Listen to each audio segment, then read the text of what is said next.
We're here talking about White Wolf and White Wolf 2.0. Start with introductions. I'm Eddy Webb. I'm a content developer for the World of Darkness MMO at CCP, and I'm the liaison with CCP to the Onyx Path Publishing. Rich Thomas, longtime art director and creative director for White Wolf, as well as the creative director for Onyx Path Publishing. Matt McElroy. I'm doing a little bit of freelancing on Vampire, and I run DriveThruRPG.com. Russ Bailey. I'm the developer for Vampire the Requiem and Demon we're not saying yet. question mark, that's how it's pronounced. Demon the Redacted. Everybody redacts these days. That's the thing. Anymore. And I'm Justin Achilli. I develop Vampire the Masquerade for Onyx Path. So we'll talk a little bit about kind of how White Wolf has evolved over the past few years and how we got into the state we're at now. About 5-6 years ago, I think it was now, White Wolf started to explore electronic publishing. The company decided that the traditional RPG publishing treadmill, as we were calling it, wasn't working out. The idea of having to put out books every month and get them into retail stores by a certain date and to constantly iterate and add new books was just becoming a huge problem, especially as retailer and bookstore chains started to shrink and to become a smaller market for us. And then certainly when book chains like Borders started to implode is really a danger sign that the traditional method of doing this was a real problem. And actually that's how I came on board initially, was because Rich hired me on to specifically look into how we could take print on demand and PDF and make it, rather than an interesting side model, actually making it more of our dominant model for publishing overall. So in the process of that, White Wolf merged with CCP, and it gave them a unique opportunity to jump off of that publishing treadmill to explore these options. And also during that time, CCP gets a massive growth. The company doubles, triples in size during the course of a year or two. And that takes a lot of the corporate focus during that time. They can't focus on elements like how to get this publishing model in place. They have to focus on being a huge company and how video games work. So at that point in time, White Wolf 2.0 solidifies as a new business model. So we start putting out PDFs for every single release going forward. We try to get print on demand for the new releases and making the back library of White Wolf available for everybody. Every single White Wolf book. Every single White Wolf book. Coming up with deluxe editions for certain books funded through Kickstarter, because before the traditional model would have been, let's estimate how many people might want to buy this book and be stuck with a warehouse. Now we can find out exactly who wants these books, and they can pay for them and then fund the exact book they're paying for. And on top of that, White Wolf Onyx Path Publishing becomes the official licensor of White Wolf tabletop properties. So now is a company that's independently owned and formed by Rich, who's been operating as the White Wolf publisher since the beginning of this year. And it's designed to bring back the creative teams that you guys have loved, so they can continue to work on the products in a way that makes a lot more sense for both CCP and for the needs of the community and the fan base.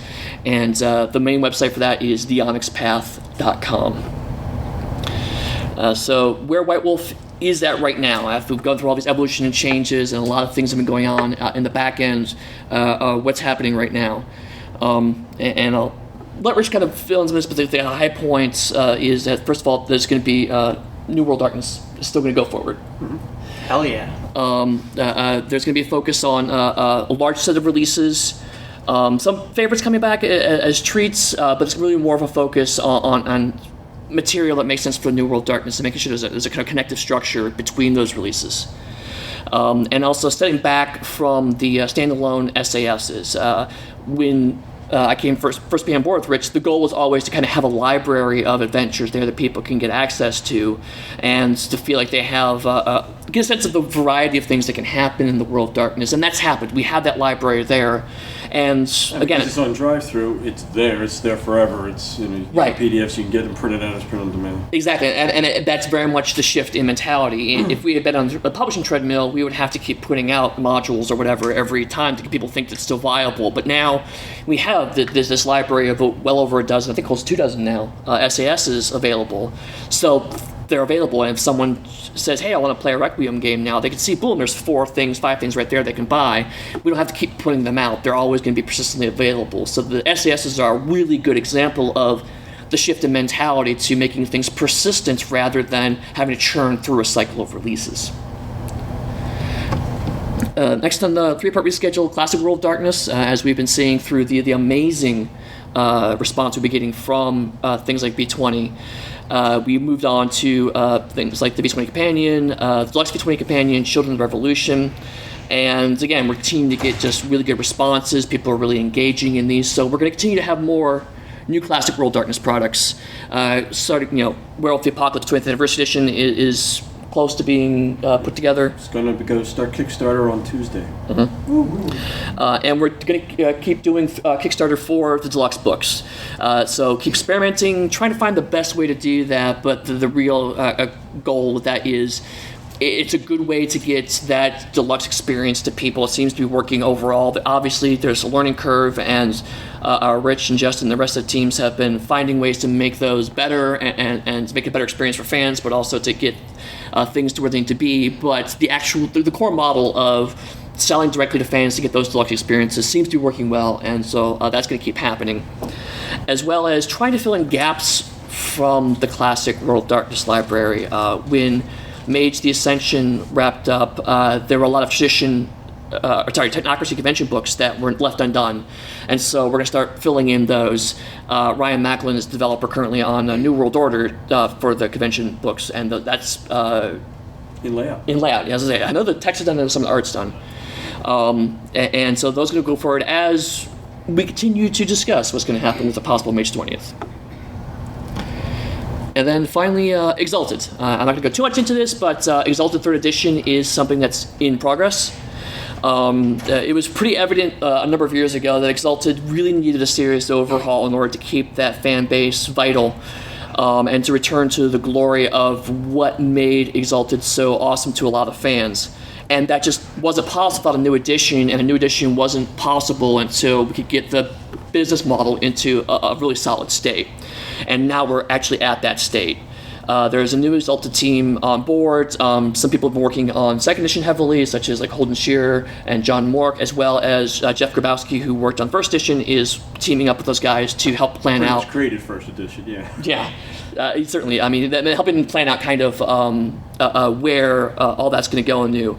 And there are at least a year of releases planned and built out, so it's not just here's a 3rd edition and that's it. There's going to be already planned out support for that 3rd edition for at least a year. So that is the overall strategy, and I'll let Rich kind of take over for the individual release schedules. I'm going to press the button. Yep. There we go. All right, now some of these, we put this together in August, so some of these are already out. Some of them actually have drifted, so they're not yet out. So we're going to talk a little bit about that.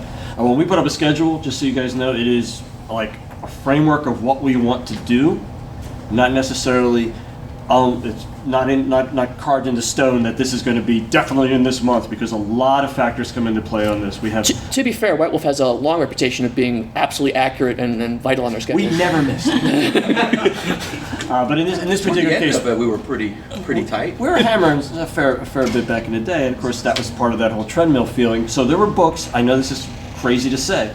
There were some books that were set to sale, were like available in bookstores and stuff, that weren't really done yet. Yeah, it may not have been ideal. Not quite 100%. So one of the things we're really trying to do is make sure that we really feel these are, the developers have said what they need to say. They polished it to the extent that they like, yeah, this is what I wanted to get out. The art, if it didn't work, we get another piece. We really want to see these things really be a lot. Each one of them be a nice, highly polished baby when it comes out. So the schedule may shift, and I'm pretty much guaranteeing it's going to shift. And next week or the week after, I'm actually going to do an entirely revised schedule showing where everything has fallen to and where it's likely to be at that point as a little snapshot. And we'll post that on the Onyx path, and we'll let people know in the White Wolf forums. So, Falling Scales 2, that was the second and final part of our Falling Scales linked adventure. That was sort of all right, now we don't need to do any more SASs. We've got that one out, and we're pretty much covered.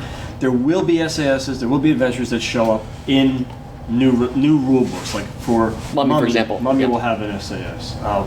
Werewolf 20th, we're actually playtesting the SAS for that here, The Wrecking Crew. Wrecking Crew, and that's Yep. called the Skinner. And if you know anything about Werewolf, you know who the Skinner is.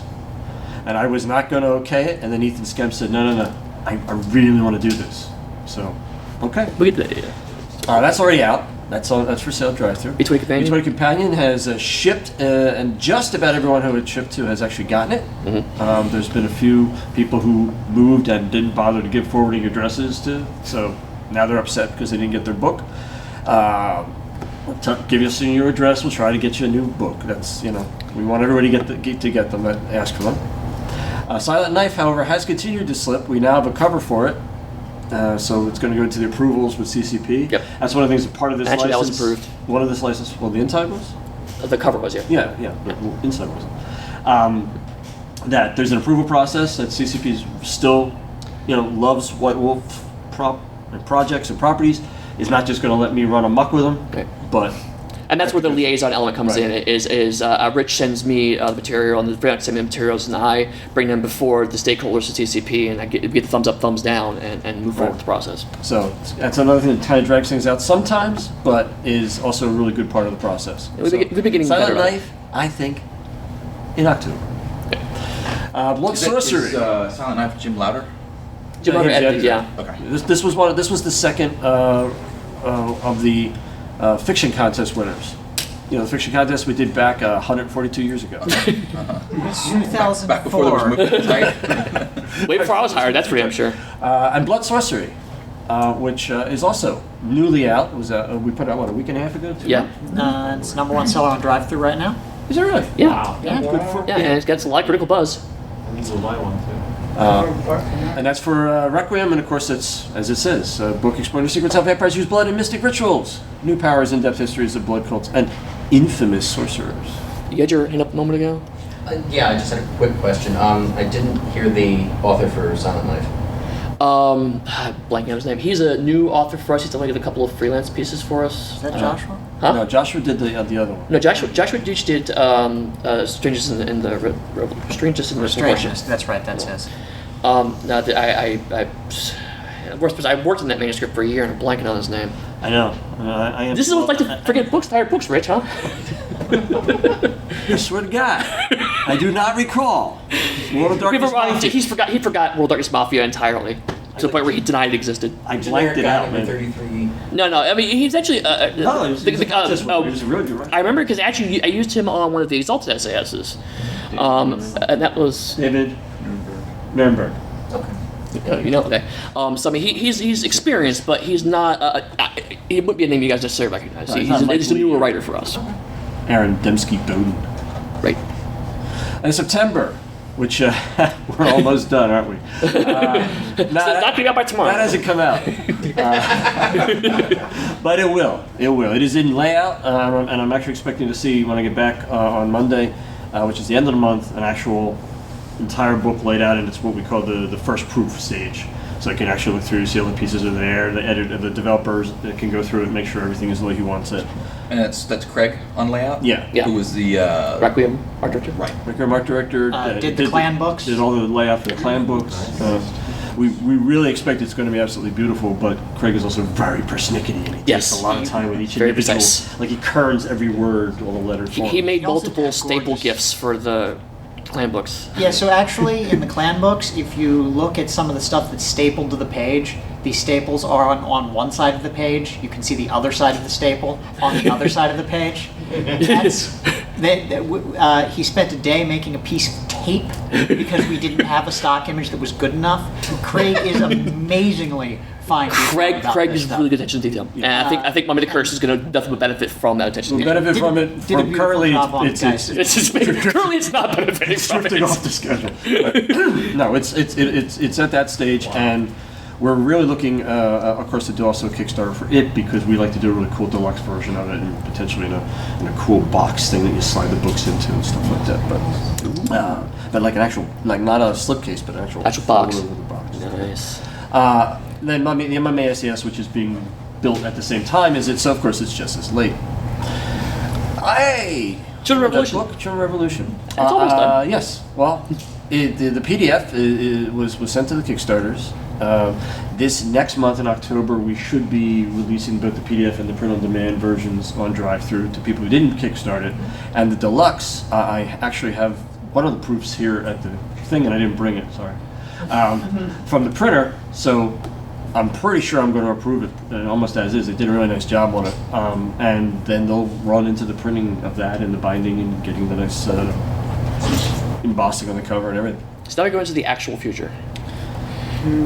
Left-handed path. Left-handed path. Have you guys seen it yet? Any? No, I haven't. Okay. Mage's Left-Handed Path. We're looking at the legacies disdained and feared by the regular mages. Heretics and apostates, the mad, the celesti, and reapers. They embrace madness, steal souls, or worship the abyss.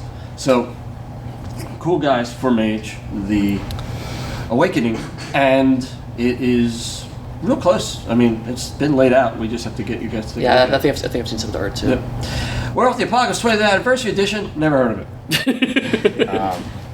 So, like I said, Kickstarter starting on Tuesday. The book is really far along in layout. It's not at anything where you can look at the entire thing all the way through, but it's very, very close. It is now bigger than V20. It is going to be bigger than V20 just because of a little bit of shrinkage, or a little bit of... What's the opposite of shrinkage? Growthage. Growthage.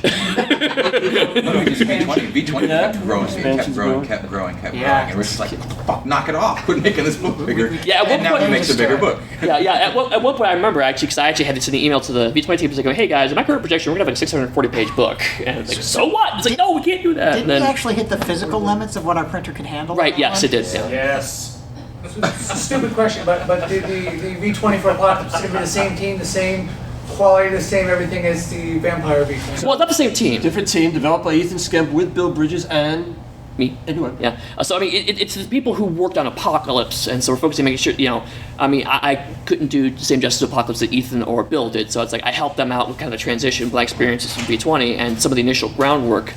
But Ethan and Bill, that was their baby for most of their career. So I mean, they really passionate and focused on that, and we got a lot of writers who are equally passionate about Apocalypse. So it's gonna be the same level of quality, but these are people who are Apocalypse writers and doing the best Apocalypse experience rather than the Vampire team trying to do an Apocalypse experience. But because Eddie's on the team, Justin's available to talk to. Right. Russ is around. Everybody's in communication. Yeah, and the core ideals of the 20th anniversary experience was something that I did talk to Bill and Ethan at length about. Was again, like trying to get the idealized experience rather than a focus on meta plot and trying to give the best possible Apocalypse experience. And one thing I said a number of times was, it's cool to look at what we learned from V20, but I did not want that team to think that they had to mimic V20. And I was like, if you find that changing the abilities or whatever else, how dice rolling works, if that's what's best for Apocalypse, do that. We're not worried about connectivity, and if we want to down the road, we can put out a PDF that says, here's how to make your V20 and Werewolf 20 games work together. But this goal was make this book, make the Apocalypse books the best possible Apocalypse game could be, and ignore everything else. I mean, in the spirit of an anniversary edition. Right, Because because we we didn't worry Vampire. about that back then. We're not going to be worried Of course, about it. Vampire had the advantage of we had no clues to be anything but that book, so we have to worry about it. Because like, we're doing this one book and that's it. Then this amazing thing And happened. just let me clarify, because there was some misclarification that went out on Facebook earlier.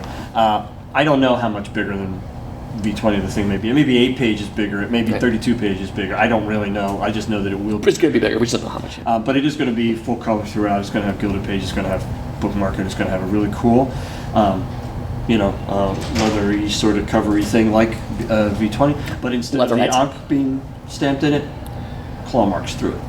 Yep. Is Phil Portato involved in the writing for? He was. Yes. Yeah, he was. I want to say he worked on the Worm section. Well, in any way, shape, or form. Yeah, he did work on it pretty heavily. I don't recall which ones, but he worked on a number of pieces of it. And then I just mentioned that the Skinner SAS, which is actually being play tested right now. Featuring Sam Haight.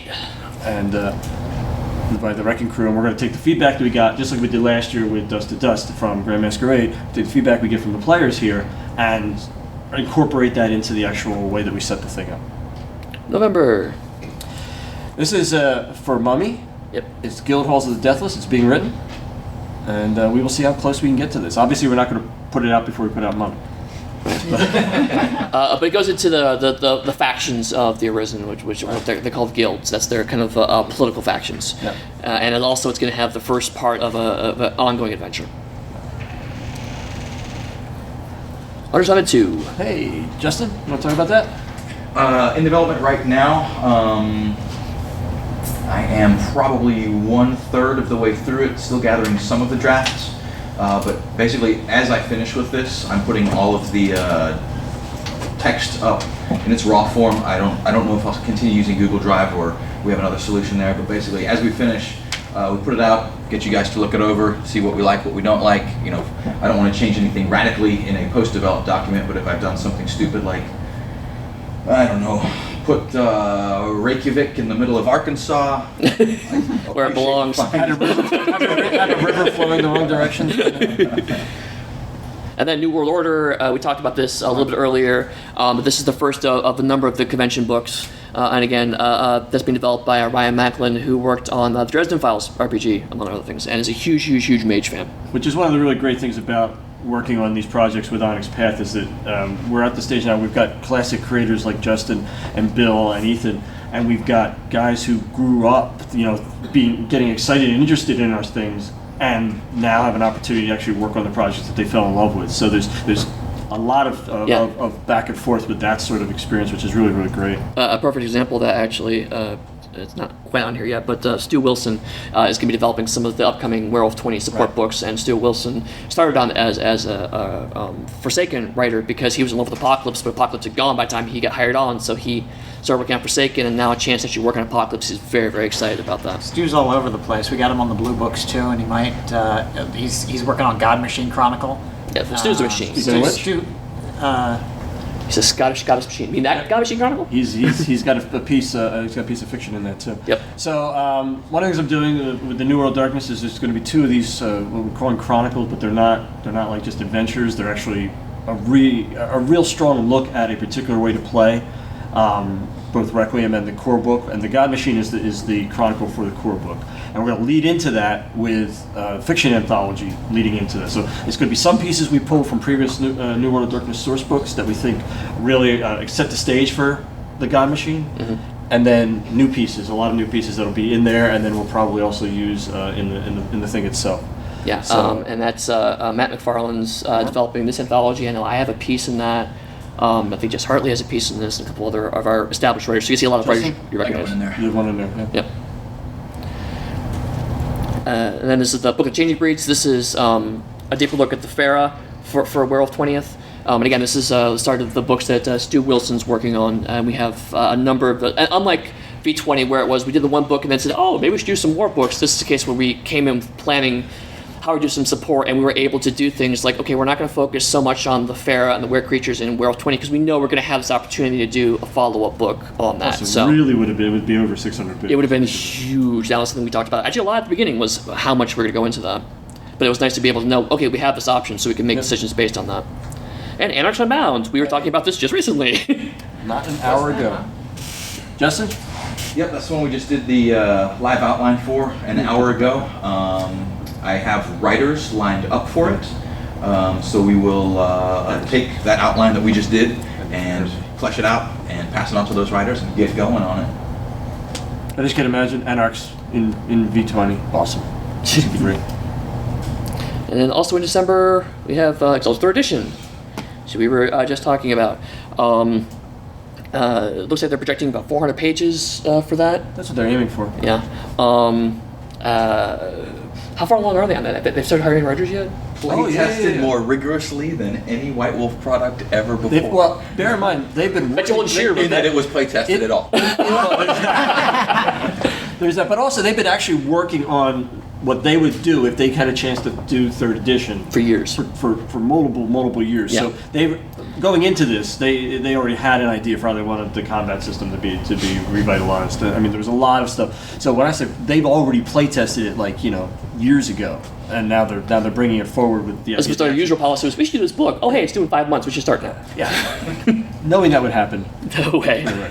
So starting next year in January, Book of the Deceived. Next Mummy book. and this is a lost guild that they're building into the main book, of course, and now we get to reveal what it was actually all about. Dark reflections of the actual player characters, true history and beliefs, and the second chapter of the ongoing story arc. In February, the Strix Chronicle Anthology. Russ, you want to jump on that? All right, so how to put this? Requiem for Rome was sort of a tipping point for Requiem. We had this notion we're going to go back in time, jump back, tell you about the most successful kindred society ever, and then we're going to jump back into the future with the clan books, and things are going to be a little bit different than from where we left them. Well, one of the things that was really cool in Requiem for Rome were the Strix. These spiritual adversaries, not quite spirits, but almost, sort of their own thing, that represented sort of the old bad folkloric vampires, your reanimated corpses that hunger for blood, sort of more demonic vampires. And, they're the old vampires. And then, as opposed to the kindred, who even in the Knights of Rome are the sexy new vampires of pop culture. So we had that contrast going on in Rome, and we had it in a very Roman context. But frankly, we like the guys, and they're creepy, and they let us do some interesting things with vampire. They, I think the writer's guide says, they're not the conquerors. They're the things the conquerors bring with them: fear and disease and PTSD, and they sort of come in through these cracks in kindred society, and they widen them. And that's something we want to do in the present day as well. We want to look at that kind of outside lurking fear, and so we're doing it. First up, we got the fiction anthology, and we're exploring a lot of different angles on the Strix and the Kindred in the fiction anthology. It's actually a draft of what I'm working on for Russell right now for the first story. Exactly. So Eddy's turned in a draft, or turned in part of something. Yeah, I was like, Russ, I'm behind. I had the surgery and shit. So. Yeah, so. But we were talking about it. You can see. I went to Eddy I wanted a noir story, and Eddy is pretty much your guy for noir. Yeah, I may know a bit about noir. And so I went to him. Anybody else working on it? Well, actually, one of the other writers is in the room right now, Audrey Whitman, and sitting in the back row. Who Busted! Who also has given me part of a draft, something that's really fucking scary, actually. It'll be fun. So, Let's do tomorrow, right? We sort of do a lot of personal horror and vampire domestic abuse in Requiem. Yeah, we got some more of that lined up for you. Okay, also February, Rage Across the World. Right. This is kind of Werewolf's version of the V20 Companion. Well, in a sense, but we kind of wanted to make it a little more flavorful than just here's a topic, here's a topic, here's a topic. What we're doing is going around the world, and when we're looking at what's going on in different areas around the world, we're also talking about like the appropriate extra information. So where is technology going to be in it? Well, it's going to be in the section on the Weaver, and an area that is very Weaver-rific. Weaver-rific. Weaver-tastic. Weaver-fan. It's also worth noting that it's 120 pages. Some of the feedback we got from the V20 companion was that players wanted more material in the books. They wanted the books to feel heftier and be more substantial. So there you go. You have been heard. Now you get bigger books. And immediately followed by a 64-page Exalted book. But to be fair, not going to be a deluxe. Not going to be Kickstarter. Right. Yeah. Arms of the Chosen for Exalted Third, which is going to be a focus on artifact weapons and armor, really giving a sense of the magical items within Exalted. And it's one of those areas where it's like it's a topic that deserves a lot of attention, but 64 pages is probably the right sweet spot for this specific topic. And putting it right after the main release also then gives the team a chance to really refresh their brains, because they're going to be exhausted by putting out Exalted Third, and then move into the next bigger books, which of course any Exalted fans are now going to be going, Dragon Blooded, huh? God Machine Chronicle. This was this is the actual chronicle we talked about as opposed to the fiction anthology. Exactly, and as you might imagine, it's taking all those hints and legends that we threw into the various books about the God Machine myths that first appeared in the Core World of Darkness book years and years ago. Yeah, and everybody loved that, and then I'm told that there was an effort not to mention it for a little while. Yep. To let it rest, let it seed. There was also the thing that we do, which we're very quixotic like that. They like it, we're not giving it to them. So that's going to change. But, So that's changing a little bit in the way we do things. Matt McFarlane is developing God Machine Chronicle, but because it ties into a number of projects I'm working on, I've been sort of looking over his shoulder, hanging out. The drafts are coming in. It's really freaking cool. Yeah. And it actually does set the stage for Demon. Yes. Right, so as you can see, we've got similar books coming out for the 2 lines, plus some of the ideas here are going to set the stage for Demon. So the books are starting to actually connect and weave kind of a web of interest. Which ties back to what I mentioned earlier, is that the New World Darkness stuff's going to be much more kind of connective and related to each other. As before, it was very kind of toolboxy, each in its own silo. Now we're going to have some more connective tissue between the books. Matt McFarlane has tweeted us. Oh. It's like magic. He knows when his name's being said. He says, "Tell everybody I say hi." Hey, everybody. Matt says hi. Hi, Matt. And he's running Geist right now. Is he tweeting Back to in the middle work. of the game? I guess. Yeah. I do it So, sometimes. and then Convention book progenitors. Second of the convention books for Technocracy. Is developer picked for that already? Is that going to be? Ryan's wrong. Was Ryan doing all of them? Or He just, should. Yeah. Okay. Sweet. He wants to. Sophis Ascends. Okay, so this will be the third of the not counting the adventure of the supplements for Mummy.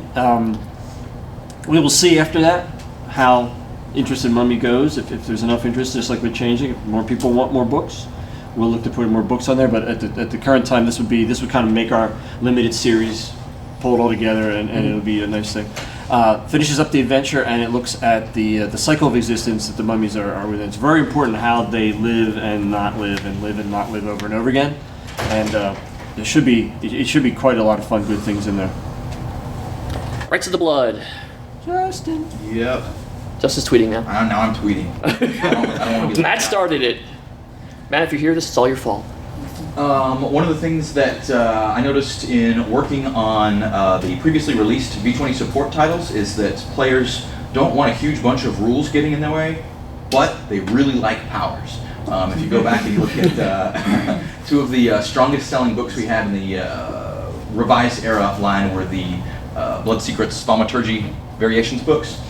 So we wanted to go back and look at some interesting new powers, but mostly focusing on rituals and practices and things that, it's not just a book of disciplines, and there's, a kind of a thought process behind it. So this is kind of everybody gets happy on this one, because we've got setting material focused on the rites itself, and then we have the powers themselves, so the people who want to use the powers get that as well. So it's kind of win across the board for us.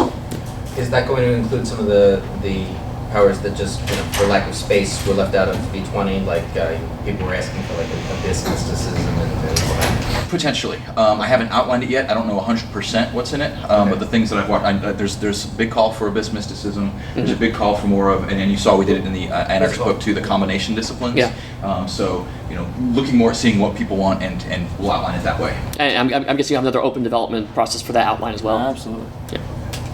As open as we can make. Also in April, Exalted Third the Realm. This is Scarlet Empire, as well as, I believe, Dragonblooded. Yes. The society. Right. This is more about their society and their beliefs and what guides them. So it's a little more digging into what the actual Scarlet Empire is about and how they organize and coordinate things, as well as dealing with the houses of the dynasty. It's going to be updating stuff as well for 3rd edition, but it's going to be a little more focused on the actual society and structure and the details of that, so that Dragon-blooded characters have more of that meat to dig into. May's Translation Guide. Similar to the Vampire and Werewolf translation guides, this is a translation between Mage the Ascension and Mage the Awakening.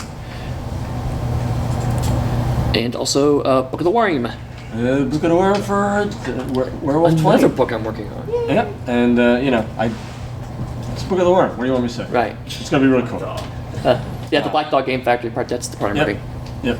I get to make fun of all of you and get paid for it. It's amazing. Strix Chronicle. Strix Chronicle, Russ. All right. So, first of all, it's not called the Strix Chronicle. It's what we called it on the schedule. I don't know what we're going to call Sex it Murder. right now. It's called Sex Murder. Okay? It's totally not going to be called Sex Murder. Yeah, Rich is going to make me change the title before it ships. But while he's sending it up to people and showing it up to everybody with his ideas, he can call it whatever he wants. Right. So this is going to be sort of like the God Machine Chronicle and sort of not. It's going to present a rich, toolboxy, sandboxy setting for Requiem, and at the same time, it's going to come back and take a look at basically all the core rules. New pass across the board. Each discipline is getting a new write-up. We're basically saying, okay, so what have we been saying about the setting for the last 8 years? How can we make the mechanics line up with that better? So you're going to see stuff that was sort of hinted at in the clan books, stuff that the Covenant books sort of suggested about how things work, and that's coming back into the mechanics. We're also going to be rebooting a thing here and a thing there. So it's a strong look at the core Vampire the Requiem experience. What are you going to do to survive tonight? What are you going to do to survive tomorrow night? And how are you going to justify that to yourself every night for the rest of your life? I think the other thing to point out with both of these Chronicle things, God Machine and Strix, is one of our really big goals is to also make it the rule book just to be a really great read, just to be something that's really very enjoyable to read through, that's providing you with just pieces and pieces of ideas that just so it's very, very rich experience And all the way through. One other thing I want to mention about Strix Chronicle is that we're doing a lot of open play testing of the rules. If you follow the White Wolf forums, whitewolfblogs.com, or either of the 2 Vampire the Requiem Facebook pages that we have, you can get updates on that and our open play testing process. You can see I've put drafts up for Auspex right now, as well as the 3 physical disciplines. And it's open. I mean, it's not just to get on there and you can be as involved in it as you want to be. You can talk directly to Russ about what he's written and why it sucks. There's a lot of that. Convention Book Syndicate, the 3rd of the series of Convention Books for Mage, will come out in June. Sorry. Dragon Blood. Oh, this is more Dragon Blood stuff. Okay, this is the actual Dragon Blood stuff. Book. Okay, especially how much I know. Yeah, so this is looks like this is actually the character creation rules and the Dragon Blooded charm set. So this is the Scarred Empire, which appears to be more of the kind of the background material of Dragon Blood, giving them the context, and this is going to be the actual mechanics to kind of drive home that Dragon Blooded feel. Yeah, and actually make them playable characters. That's 220 pages. July. Demon Translation Guide. The ability to translate between Demon the Fallen and Demon the question mark. You will notice we have not actually shown you Demon the question mark on the schedule yet. It is before that. For engineers? That's intentional. It's by design. Actually, we got nailed a couple times, both online and at GenCon, from people who were absolutely incensed that we had put Demon Translation Guide out before we were actually going to put Demon out. Why would you do that? How will I be able to translate? Well, because you'll have the guide. You won't have all the information you need, obviously, to play Demon. That's why we're doing a book.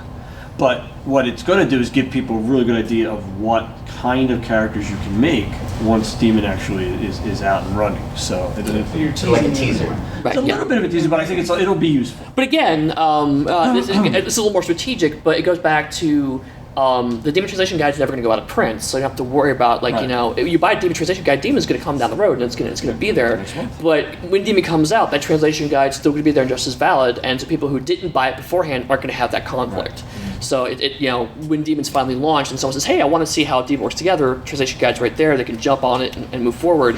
So when everything's out there, it's all persistence, and the release order becomes less of a concern to the consumer, but we can use this a little more tactically to kind of actually drive interest towards the ultimate release. I think, I don't know if any of you guys did the whole, when D&D 3rd was coming out and they put out the translation book for that, and people were using that to create characters before they got the game, because they really wanted to see how they could do the whole thing, and then play around with their other things. So if you're already playing Fallen, you can start seeing how you could incorporate these guys into that. And it goes both ways. It'll give us an interesting chance to look at the places where the 2 games are similar and they synergize, and the places where they're different. Yep. Going to be a lot of discussion about that. Yeah. Yep. So that's going to be cool. Void Engineers, which is the Last of them. final one of the convention book series that we haven't done yet. August, Demon question mark. So I'm developing this with Matt McFarlane. Basically, here's the deal. The God Machine is a construct of unimaginable intricacy. Angels are its agents, parts of it, subroutines, functions. They go out into the world and they do things. They build infrastructure, they change lives, they shatter faiths, they create religions, all this stuff. That's what angels do. And by the way, they nuke cities. Just so you know. With flaming swords. Demons? Yeah. Demons are what happens when one of those cogs says, no, I'm not going to do it. I'm not going to do what you told me. I'm not going to come back. I'm not going to become part of you again. I'm my own creature. But that leads to kind of interesting society on Earth where demons are never quite sure why one of the others fell. And so there's sort of this, basically, the cosmos is the Cold War, Earth is Berlin. There's a very John le Carre vibe. I mean, I've been putting John le Carre quotes on documents I send to Rich because he likes that. Just reread 2 of them. So that's sort of the vibe. I think McFarland said it's a game of technostic espionage where you still end up throwing up in your girlfriend's bathroom. So That I had not heard that summary before. that's all we're going to give you right now. I mean, and as But Russ was that- kind of indicating, they're really just working on fleshing out the Right, ideas. just- We're very working early on the stages. setting Bible right now. Very early actually. stages. Also, there'll be the Blood Diaries of the Clans for V20. The Diaries of the Clans. Rather than do 13 new blood or clan books, we think it'll be better for players to have it kind of consolidated in one place and revisit, all the things that makes the clans cool, all the things that makes you want to identify with one particular one, and just have it in one immediately accessible document rather than, hey, I like the Giovanni, so in 6 years I'll get my clan book. That's ever happened. And that's the schedule thus far. It's as far as You guys, Justin, if it's going to answer some of the things that were kind of never answered and fix some of the contradictions of the original stuff. Like, No, it's the introduced more contradictions. Foundations are full. there are like some contradictions with like in the Harbinger books, what some things said and other things said. Are those going to be left or fixed, or are they going to be left there for intrigue and for story? In most cases, I actually like to leave those things. One of the things that I think World of Darkness does really well is it relies on the unreliable narrator. And every time I say something and then say something different, that's a thing for you to explore in a one of your stories. So horror thrives on the unknown a lot.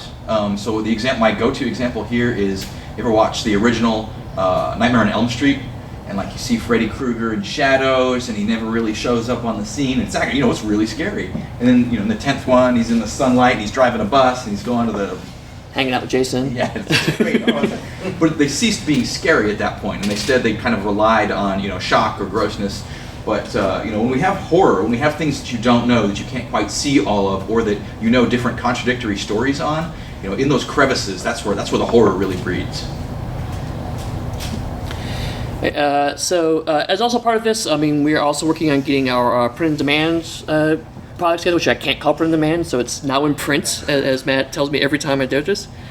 So we're trying to get those books out and available, but it is going to be an ongoing balancing act to make sure that new products versus classic products being released, and which lines are prepped, and which lines are being added. It's are you guys still every week adjusting that list? Yeah, absolutely. And what you think we're about halfway through?